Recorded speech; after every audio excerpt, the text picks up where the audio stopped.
Hello, welcome to Midlands Today. The headlines tonight. Ending centuries of tradition, Arga workers leave their Shropshire Foundry for the last time. There's a lot of history, personal history there, and yeah, it was quite upsetting coming out of the gates at the last time.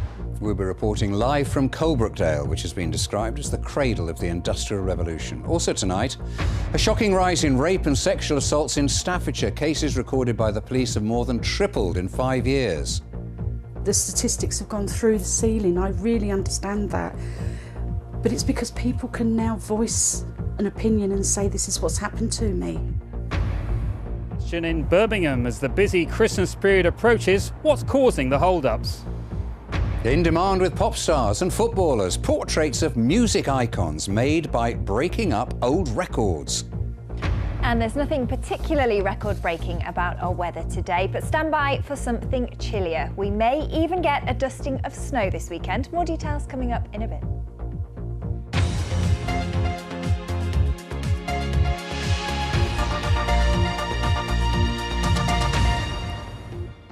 Good evening.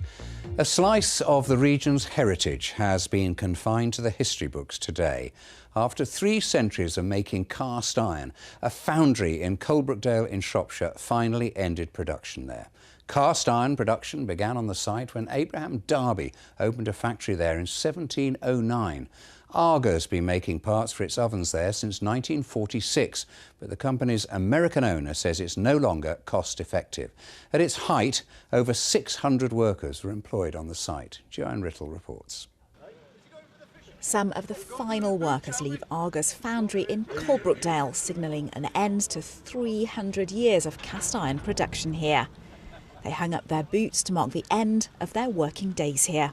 I've been here 31 years. End of an year, I thought I'd go out of here on the day that I retired, and unfortunately I'm not. Glyn Baker had clocked up 40 years and was greeted by his parents, Irene and Dennis, who once also worked at the foundry, like so many families once did in Coalbrookdale. After emotional goodbyes, they reminisced over a cup of tea. Yeah, very emotional. It's a lot of history, personal history there, and yeah, it was quite upsetting coming out of the gates at the last time.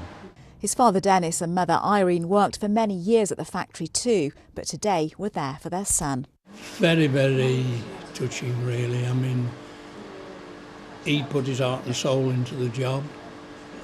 I can't ever remember him losing any time from work there, and the atmosphere in the foundry was tremendous. Tremendous.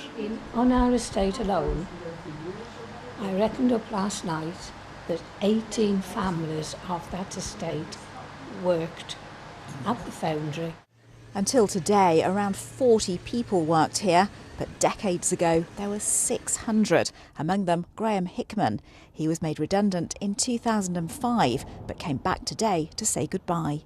Well, just to say goodbye to the lads who've clocked up. Between them, 42 of them, they've clocked up 907 years service. They've shown a great deal of loyalty to the foundry.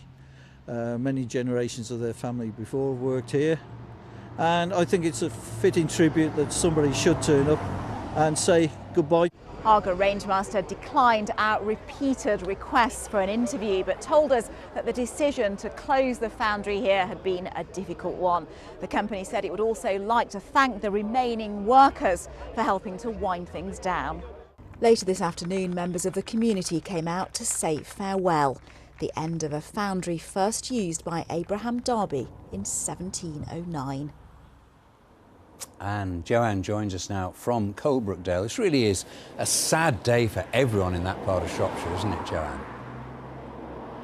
It has been a very poignant day, Nick. In fact, all day people have been turning up here to take pictures of the gates covered in the workers' boots. And one resident and local councillor said the closure would really change the face of the community here in many ways.